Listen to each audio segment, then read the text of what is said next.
Saudari-saudara yang terkasih di dalam Tuhan Yesus, marilah kita berdoa, doa yang diajarkan oleh Tuhan Yesus sendiri, dalam nama Bapa dan Putra dan Roh Kudus. Amin.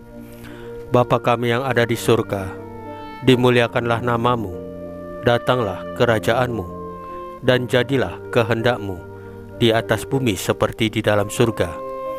Berilah kami rejeki pada hari ini, dan ampunilah kesalahan kami, seperti kami pun mengampuni yang bersalah kepada kami. Dan janganlah masukkan kami ke dalam pencobaan, tetapi bebaskanlah kami dari yang jahat. Ya Roh Kudus, hadirlah saat ini untuk memimpin dan membimbing kami dalam membaca firman Tuhan Yesus dan merenungkannya, sehingga kami dapat mengerti maknanya dan dapat kami laksanakan dalam hidup kami sehari-hari di tengah masyarakat kami.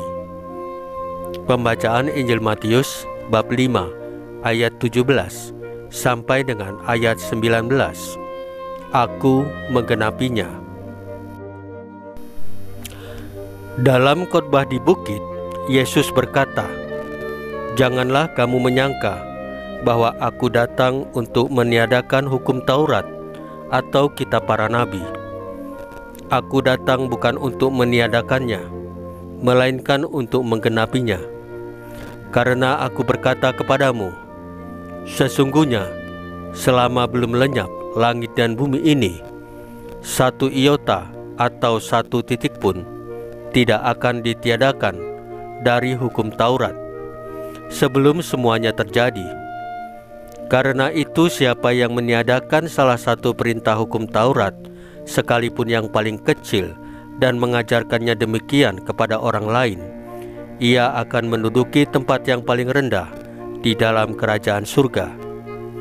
Tetapi siapa yang melakukan dan mengajarkan segala perintah-perintah hukum Taurat, ia akan menduduki tempat yang tinggi di dalam kerajaan surga." Demikianlah sabda Tuhan. Terpujilah Kristus. Saudari-saudara yang terkasih di dalam Tuhan Yesus, hari ini Yesus menegaskan bahwa Ia tidak akan menghapus satu titik pun dari hukum Taurat. Ini karena Yesus melihat bahwa inti atau spirit hukum Taurat sudah baik, yakni agar manusia mengasihi Allah dan sesama manusia.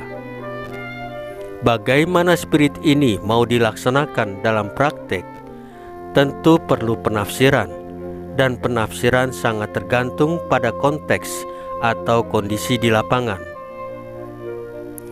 Yang dilakukan Yesus bukanlah merombak hukum Taurat, melainkan menafsirkannya secara kontekstual dengan tetap berpegang pada spirit atau rohnya yang terdalam, yaitu kasih. Bila Tuhan Yesus menyembuhkan orang lumpuh pada hari Sabat, itu tidak berarti Ia menghapuskan hukum Sabat, tetapi menafsirkannya secara lebih kontekstual dan mengamalkannya secara lebih mendasar.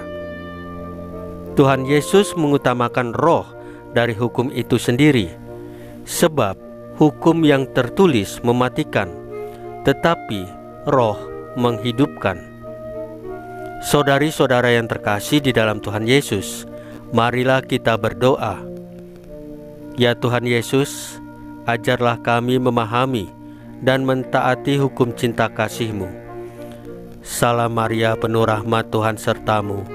Terpujilah Engkau di antara wanita, dan terpujilah buah tubuh-Mu Yesus. Santa Maria Bunda Allah, doakanlah kami yang berdosa ini, sekarang dan waktu kami mati. Ya Tuhan Yesus, tambahkanlah iman kami hanya kepadamu saja, karena hanya Engkaulah Tuhan dan Juru Selamat kami, satu-satunya, tidak ada yang lain. Dalam nama Bapa dan Putra dan Roh Kudus. Amin. Saudari-saudara yang terkasih di dalam Tuhan Yesus, bacaan firman dan renungan hari ini sudah selesai. Tuhan Yesus memberkati kita semua.